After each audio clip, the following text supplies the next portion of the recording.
राज्यवर्धन सिंह राठौर के बाद सचिन पायलट ने भी अपना वोट कास्ट कर लिया है। तस्वीरें आप देखिए। राजेश, मैं फिर से लौट रहा हूं। आप बता रहे थे कि सुबह से ही भीड़ लगी है, उत्साह है वोटर्स में।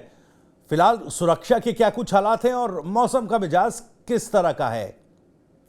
देखिए, सुबह जिस तरह की बात करें, सुबह से भीड़ उमड़ रही है। मौसम भी सुबह से हल्की ठंड भी देखने को मिली थी। उसके बाद जो अब है, धीरे धीरे जो मतदाता है उनकी कतार देखने को मिल रही है। जो मतदाता है कतार में रहकर अपना वोट डाल रहे हैं, क्योंकि मौसम सुबह जब होता है तो काफी ठंडा रहता है। आसपास की बात करें तो उदयपुर और मेवाड़ में इस तरह का मौसम सुबह रहता है। तो ऐसे में जो मतदाता है धीरे धीरे अब घरों से बाहर निकल रहे हैं। अब सुबह लंबी कतारों में वह जो मतदाता है वोट डाल रहे हैं। उदयपुर में भी पूरी तरह से व्यवस्था ठीक ठाक की, क्योंकि सुरक्षा कर्मी बात करें 15,000 से अधिक सुरक्षा कर्मी है। वो पूरे जो 9 विधानसभा है वहां पर लगाए गए हैं, जहां 2209 मतदान केंद्र है। वहां पर जो मतदाता है मतदान केंद्र बनाए गए, वहां पर मतदाता वोट डाले। 21 लाख से अधिक मतदाता इस उदयपुर जिले के 8 विधानसभा में अपना मतदान कर रहे हैं। इसके लिए पूरी तरह से सुरक्षा हो और या फिर दूसरी व्यवस्था है उनको लेकर चाक चौबंद व्यवस्था की गई। कई तरह के बूथ जो इस बार बनाए गए, सखी बूथ हो, विकलांग बूथ हो, यूथ बूथ हो, ऐसे कई सारे बूथ मतदान को बढ़ावा देने के लिए इस तरह के यूथ भी बनाए गए हैं। जैसे ग्रीन बूथ हो गए, कई तरह के बूथ, क्योंकि निर्वाचन आयोग भी पिछले कई दिनों से इसकी तैयारियों में जुटा हुआ था। किस तरह से मतदान रेशो है बढ़ाया जाए, किस तरह से मतदान प्रतिशत बढ़ाया जाए और इस लोकतंत्र के पर्व में वोट कास्ट करेंगे। मैं उम्मीद कर रहा हूं कि इस बार अच्छा निर्णय जनता लेगी और हम लोगों के काम को, हमारी परफॉर्मेंस को और पार्टी की जो सोच है उसको ध्यान में रखकर आकलन करने के बाद सही निर्णय जनता लेगी, ऐसा मैं मानता हूं। विवाद बदलेगा सर इस बार 5 साल का? नहीं, मुझे लगता है कि इस बार जनता चाहती है कि कांग्रेस पार्टी की सरकार दोबारा बने और जो भाजपा का अंदरूनी बिखराव रहा, जो उनकी परफॉर्मेंस रही पिछले 5 साल एज ऑपोजिशन, उसको भी लोग देख रहे हैं। और हम लोगों का जो देश भर में आज जो कार्यकर्ताओं में उत्साह बढ़ा है, जो नई ऊर्जा के साथ काम कर रहे हैं, हाल ही में हम लोगों ने सरकार बनाई है कर्नाटक में, हिमाचल में, उसका भी लाभ हम लोगों को मिलेगा।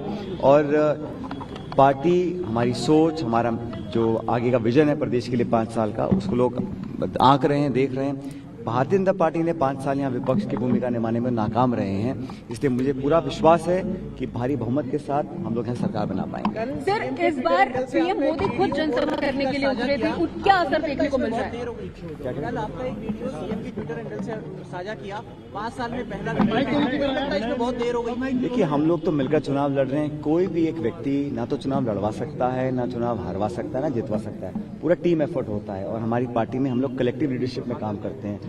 2018 में भी यही हुआ था, हम मिलकर चुनाव लड़े और सरकार हम लोगों ने बनाई। हम मिलकर चुनाव इस बार लड़ रहे हैं और उस समय बहुत चुनौती थी, हम विपक्ष में थे, बहुत संघर्ष कर हम लोगों ने लोगों का विश्वास जीता। हम 21 विधायक रह गए थे 200 में से, 5 गुना हमारी सीट बढ़ी, हम सरकार बनाने में कामयाब रहे। इस बार हम सरकार में, हमारे पास प्लेटफॉर्म था, हम डिलीवर कर पाए हैं, लोगों की संसाधनों से लोगों की मदद कर पाए हैं, तो इसलिए थोड़ा काम आसान है। और यहाँ पर जो 30 साल की परंपरा है, 5 साल बीजेपी 5 साल कांग्रेस, उसको लोग बदलना चाहते हैं। और प्रदेश के साथ देश में जो सरकार है उसको भी 10 साल से लोग देख रहे हैं। महंगाई, बेरोजगारी सब लोग देख रहे हैं, इसलिए मुझे पूरा विश्वास है। और जो आप कह रहे हैं कि हम लोग चुनाव मिलकर लड़ रहे हैं, जो बिखराव है, जो खिंचाव है, जो तनाव है, वो भाजपा में है। हम लोग तो पहले भी एक थे, आज भी एक हैं और पार्टी को जरूरत आज है, पार्टी को जरूरत है हम स्टेट में चुनाव जीतें। स्टेट्स में हम चुनाव तब जीतेंगे जब मिलकर चुनाव लड़ेंगे और हम इसी दिशा में काम कर रहे हैं। अशोक गहलोत अंडर करंट आएंगी। देखिए, मुझे लगता है कि हम लोग बहुमत ला पाएंगे, इसके अनेकों कारण हैं, लेकिन मैं भविष्यवाणी इतनी कर सकता हूं कि मुझे जनता के वोट पे, जनता के विवेक पर विश्वास है। हमारा जो रिस्पांस कैंपेन का रहा, राहुल गांधी जी आए, खड़गे साहब आए, प्रियंका जी आए, तमाम रैलियां की पूरे प्रदेश में, उसका एक अच्छा इम्पैक्ट गया। भाजपा के कैंपेन में दम नहीं था, वो बहुत कोशिश उन्होंने की, प्रदेश के नेताओं से खूब करवाया, अंत में फिर बाहर के लोग आके यहाँ भाषण देके गए हैं। लेकिन जो पब्लिक का सेंटिमेंट है वो कांग्रेस के साथ है। रिस्पांस हमको मिला वो बहुत पॉजिटिव है और हम लोग पिछली बार से ज्यादा बहुमत ला सकते हैं, ऐसा मैं मानता हूँ। प्रधानमंत्री ने आपका नाम लेकर भी कई बार कहा और खासकर कई सभाएं प्रधानमंत्री ने की। मुझे खुशी होती है अगर केंद्र के जो नेता है भाजपा के, यहाँ पे आके अपनी रिपोर्ट कार्ड पेश करते हैं कि उन्होंने कितना 10 साल में काम किया, राजस्थान प्रदेश को क्या विशेष परियोजनाएं दी हैं, राजस्थान को स्पेशल स्टेट का स्टेटस दिया है, इन्वेस्ट किया है, हमारे को हमारे अधिकार का पैसा भी तक नहीं मिला है।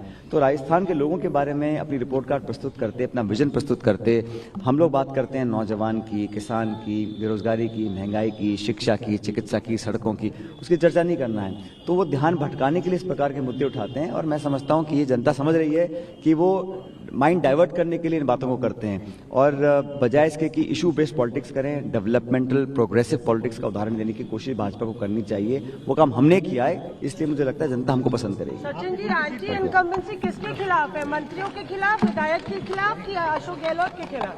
ये लोग ऐसा सब कुछ कह रहे है, हैं। एंटी इनकम्बेंसी थोड़ी बात अगर होती भी है तो लोग लार्जर जो पर्सपेक्टिव है उसमें लोग समझते हैं कि यही पार्टी, ये विचारधारा बेहतर है। मुख्य मुकाबला दोनों पार्टी के बीच में कांग्रेस और बीजेपी, और यहाँ पर राजस्थान में दो ही प्रमुख दल हैं। लेकिन जो एंटी इनकम्बेंसी है वो भाजपा, क्योंकि 10 साल से केंद्र में है, उनकी भी कार्यशैली को लोग देख रहे हैं। आज जो कमरतोड़ महंगाई हो गई है, जो शिक्षित बेरोजगार घूम रहे हैं, वो सब कहीं ना कहीं तो ब्लेम करेंगे ना केंद्र सरकार को कि 2 करोड़ का आपने रोजगार देने का वादा किया था। इसलिए मुझे लग रहा है कि सारे फैक्टर्स जनता आकलन कर रही है और मूल्यांकन करने के बाद हमारे पक्ष में मतदान आज होगा, ऐसा मैं मानता हूँ। दोनों तरफ से रिबेल बहुत सारे मैदान में, नहीं, हम कोई 2-4-5 जगह लोग खड़े हैं, लेकिन अंत में हम लोग कंफर्टेबल मेजोरिटी लेकर आएंगे।